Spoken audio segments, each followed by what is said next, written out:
Joining me is Secretary Kelly Schultz of the Maryland Department of Commerce. Afternoon, everybody.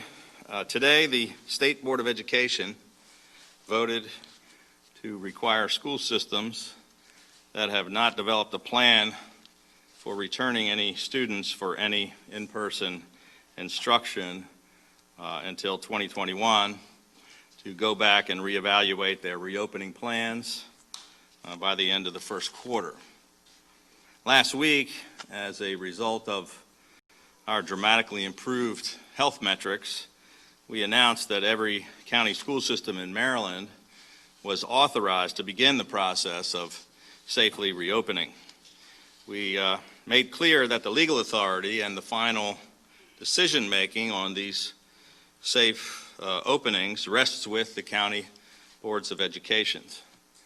Back in May, Dr. Karen Salmon and the Maryland State Department of Education published their recovery plan for education and began meeting with county boards of ed, local school superintendents, teachers, parents, and other key stakeholders to collaborate on safe and effective recovery plans for all of our Maryland public schools. Local school systems were required to have these recovery plans completed, posted on their websites, and submitted to the state 2 weeks ago on August 14th. The State Board of Education met last week, August 24th, to carefully review those plans. In response, in less than 48 hours, we held our press conference and announced, at the request of some of those local school boards, a new set of statewide guidelines and metrics. 16 of the jurisdictions, 2/3 of our county school systems, did develop and submit plans which did include returning children to the schools for some in-person instruction this fall. 8 counties did not submit any reopening plans that even attempted to bring any kids into any classrooms for the entire year. I want to thank the State Board of Education for their vote today, which calls on those counties to at least go back and reevaluate their modes of instruction before the end of the year. There was also some confusion yesterday here in Anne Arundel County about allowing kids to play youth sports.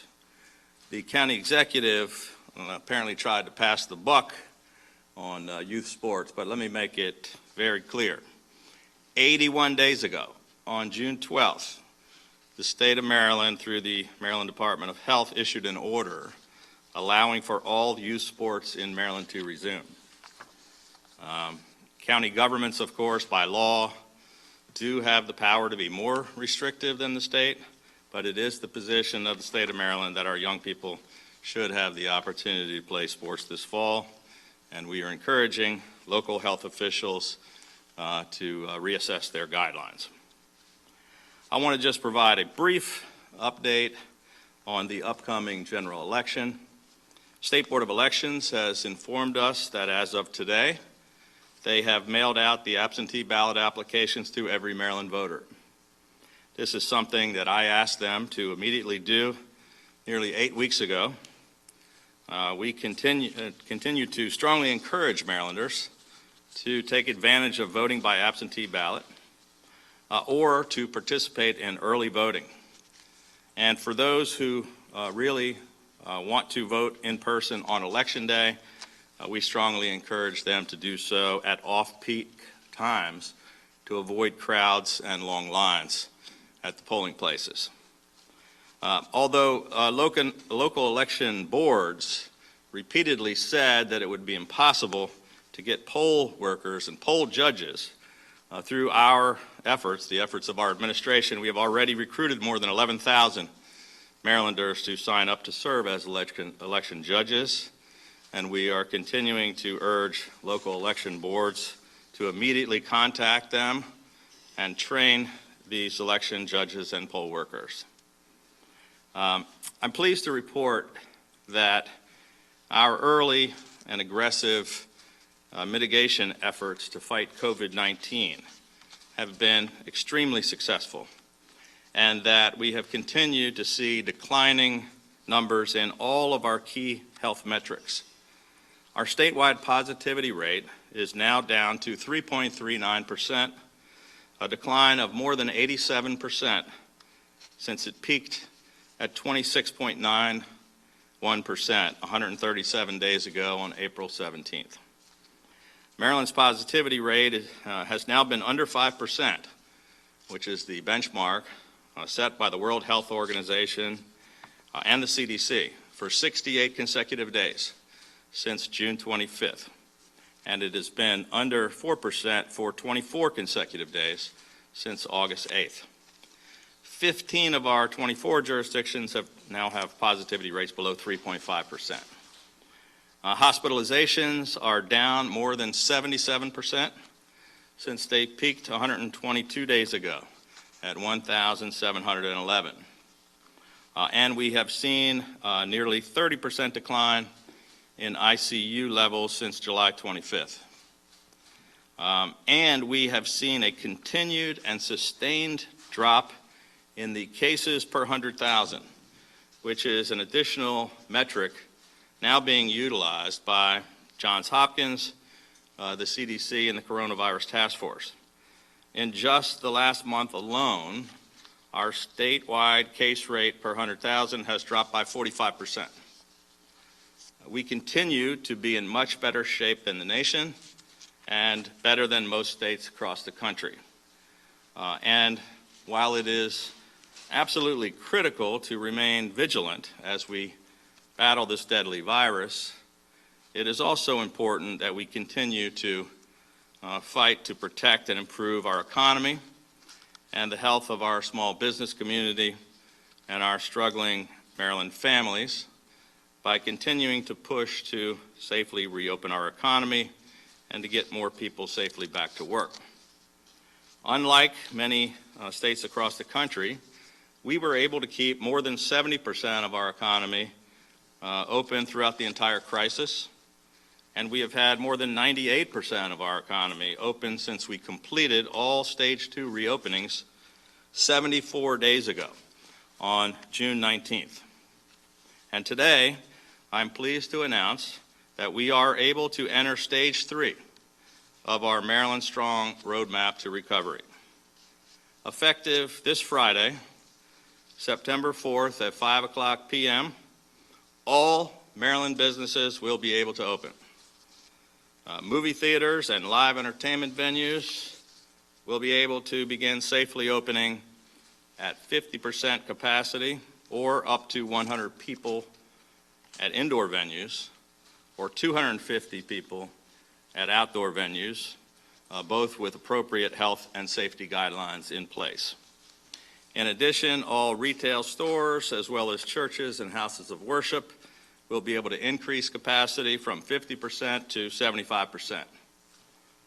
As we begin to move into Stage 3, the law still empowers individual counties to make decisions that are more restrictive regarding the timing of Stage 3 reopenings in their own individual jurisdictions.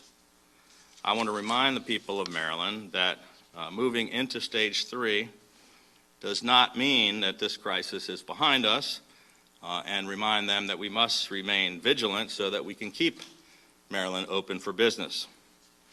As we head into the holiday weekend, I want to wish everybody a great holiday, and I hope that everyone enjoys some time with their family and friends, but I want to remind them again of something that we brought up maybe a month or so ago, and it just came up again with our most recent findings of our contact tracing efforts.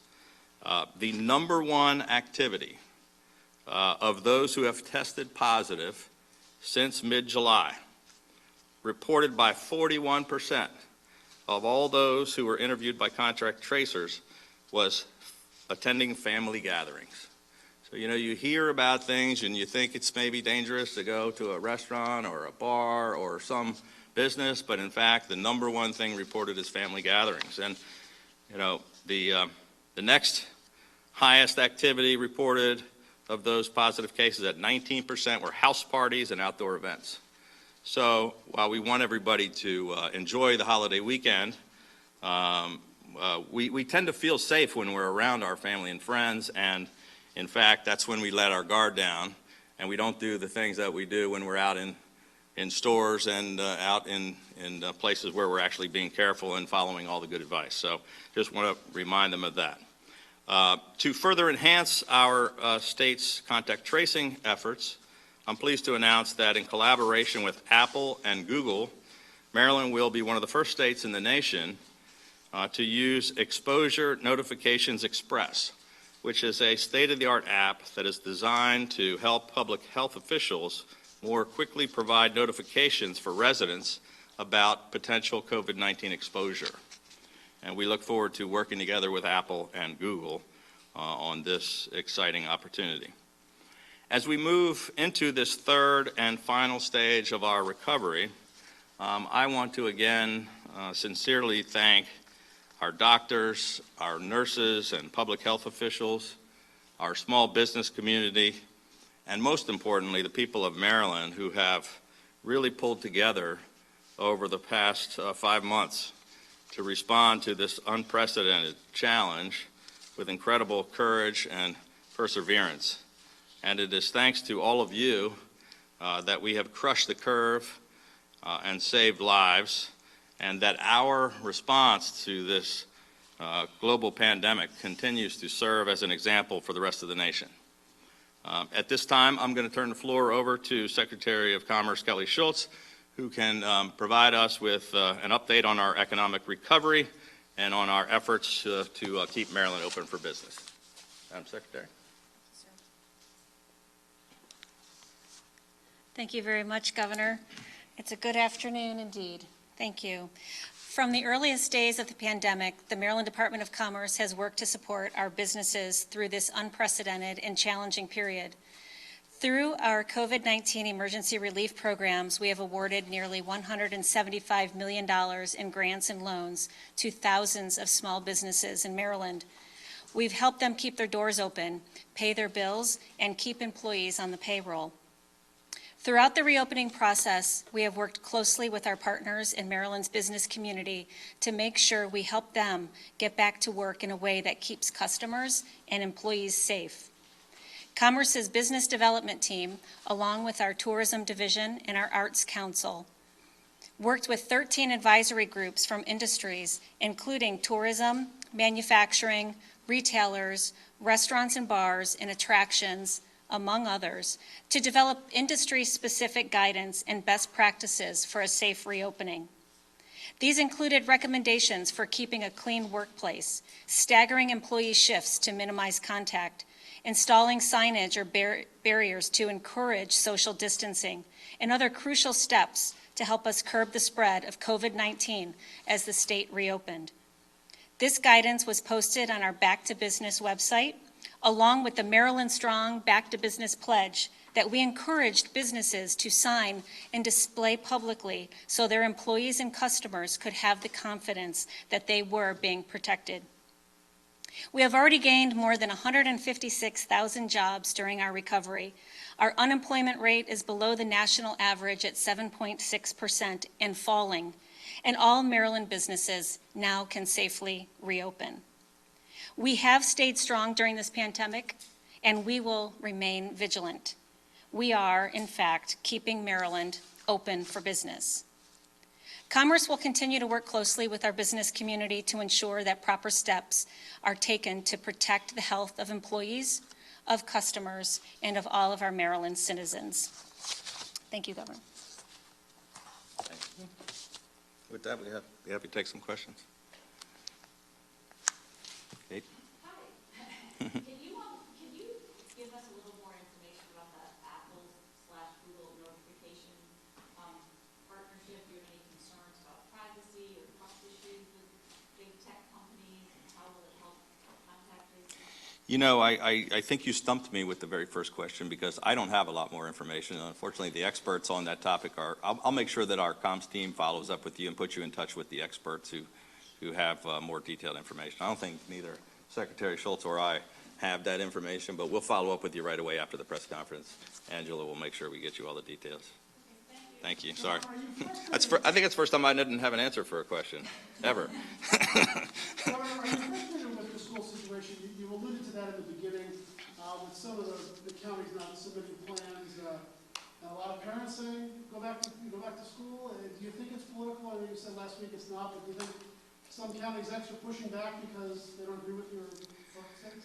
Well, I'm frustrated. I was simply frustrated with some of the way it was portrayed. I mean, for example, last week, we said what I said again today, that we put out a plan saying we'd like you to get some kind of a plan to get some kids back in school sometime this year, and we left it up to them. We didn't order anybody to do anything, and the response was, oh my God, he's ordering us to go back to school right now, which we didn't order anybody to do anything.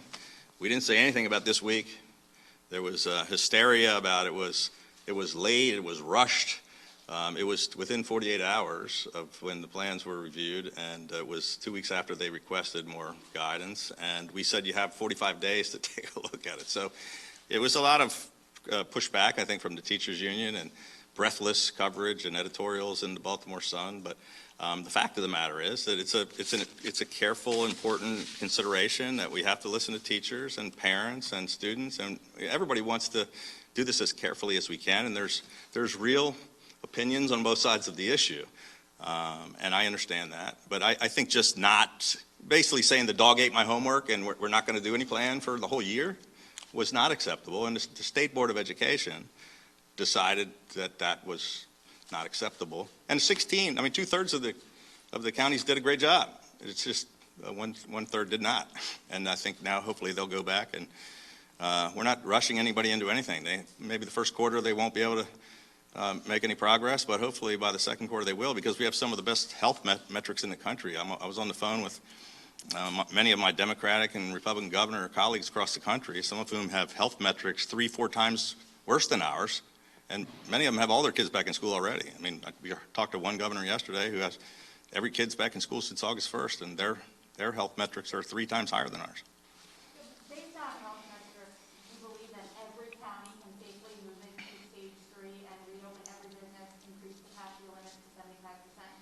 Well, it's what all of our experts believe. I mean, our numbers, it's what we're below in every county, all of the metrics that would allow you to move forward. But again, the counties by law have the authority to make those decisions. It's not up to me to decide what they want to do. Aaron? In your roadmap for recovery, you described some of the things that will be high-risk activities that requires either a widely available FDA-approved vaccine or safe and effective therapies that can rescue patients with significant disease and then continue. Obviously, we don't have a vaccine. Right. Can you explain why we're ready to open these high-risk activities now in the absence of one? Well, for example, so the plan has changed a lot since April when we put that out, and it's evolved. We've already opened a number of phase 3 things in phase 2. We did a number of phase 2 things in phase 1, so it's an evolving process. But I think there's only 5 states in the country that don't have movie theaters open, so when it was written in that plan, I'm not sure. Things have changed since then, and everybody believes that we can do it. We're doing it with they have the entertainment industry, through Kelly's work groups, have put together very safe reopening plans, and all the states around us have done this already, Virginia, Pennsylvania, Delaware, and we believe we're able to move safely forward, and we're not opening at full capacity. We're still taking it, we're just slowly entering phase 3, and we're going to see how that goes before we lift all the safe capacity restrictions and whatnot. They're home. So we're trying to work together and provide relief and help all of those. But the letter that came from the legislature, I haven't really read the letter yet, but we already reached out weeks ago to work with the federal government, CARES Act funding, to see if we couldn't get relief both for our tenants and landlords. The CARES Act, we cannot use CARES Act funding for this. So the question is, where do you come up with the money? And the legislature didn't have any ideas for that. They just said, spend several $100 million more. And as usual, they don't have any suggestions on where we get the money from, and we're in a situation where we have billions of dollars in shortfalls, and we're looking at cutting things, not adding things. And so I haven't had a chance to review any of those proposals yet. Actually, they didn't make a proposal, they just sent a letter to the media. There were some out-of-state guidelines of people traveling from out of state. Are those now lifted? Are those still in place? What's the latest? No, the guidance on some of those states is still in place. We said states that have a very high positivity rate, and I don't remember the exact number we have, but I think it's 20%, and there's still a number of states that have those kinds of numbers, and so we still advise people not to travel from those states, and we still advise them on a voluntary basis that they should get tested when they return and that they should self-quarantine. We have been removed from everybody's list because we've fallen below every category and everything, including that. I think New York and Massachusetts had us on some cases per 100,000, which we've now dropped by 45% in 30 days. We were way under 5%, as I mentioned, for the long period of time, but there was one metric that somebody was using, and we're no longer above that metric. So, but ours is still in place. There, sadly, are still some states in really bad shape. We're just happy not to be one of them, and we don't want to become one of them by having people bring it in. I have a question about the election you touched on, the State Board of Elections. Do you have confidence, do you feel more confident now that the State Board and the Director will be able to pull this off successfully? And did they give you any indication of why they waited 8 weeks to send out the application letter and didn't just do it when you first directed them to? I'm still concerned about whether or not they're going to be able to pull it off, and we're going to continue to try to stay on top of them. Although they don't report to us, we don't really have a lot of oversight authority. I'm going to continue to push to make sure that whatever we can do. For example, we said we wanted them to open more polling places, which they did. We said they need to get poll workers, which we did for them because they didn't do it, and we said they needed to mail these ballots out. It took them 8 weeks. I don't know why, but finally they're out. And so, but I'm concerned about crowded polls and them not responding fast enough. And I think we're going to work with the legislature to continue to stay on top of the Board of Elections because I'm not completely confident that everything's going to go smoothly. And we're going to do everything we can to assist as we have been. Governor, I have a question about the ongoing investigation into Warren Graff and the Maryland Environmental Services. I heard your explanation at the previous press conference, but I was hoping you could respond to a text message that McGrath sent you that's now been referred to the committee. In it, he says, can you please say something about us discussing severance, that it was okay for me to handle with MES only what we agreed? And so my question for you, Governor, is, he said that you guys had discussed severance and agreed to something. What did you discuss and what did you agree to? Yeah, we didn't discuss it and we didn't agree to anything. And that I'm the one that provided that text message, which came from him after the hearings last week, which I did not respond to. And I can't tell you what the purpose of him sending that text was, but I'm the one that provided it and immediately called the governor's counsel to say, I'm not sure what this is about, but take a look at this. You can also look at the other text message I provided, which was to my chief of staff, Matt Clark, saying, how in the heck does somebody get a severance from MES while they're doing a lateral transfer? Obviously did not know about it. And it was 2 months after the alleged occurrence, 2.5, 3 months later. What was your reaction to getting those messages from him? I immediately called my counsel and said, let me show you this message, which I couldn't say what the motivation was, but I'm the one that provided it to the council and asked them to provide it to the legislature. So I have no more comments about that. Thank you.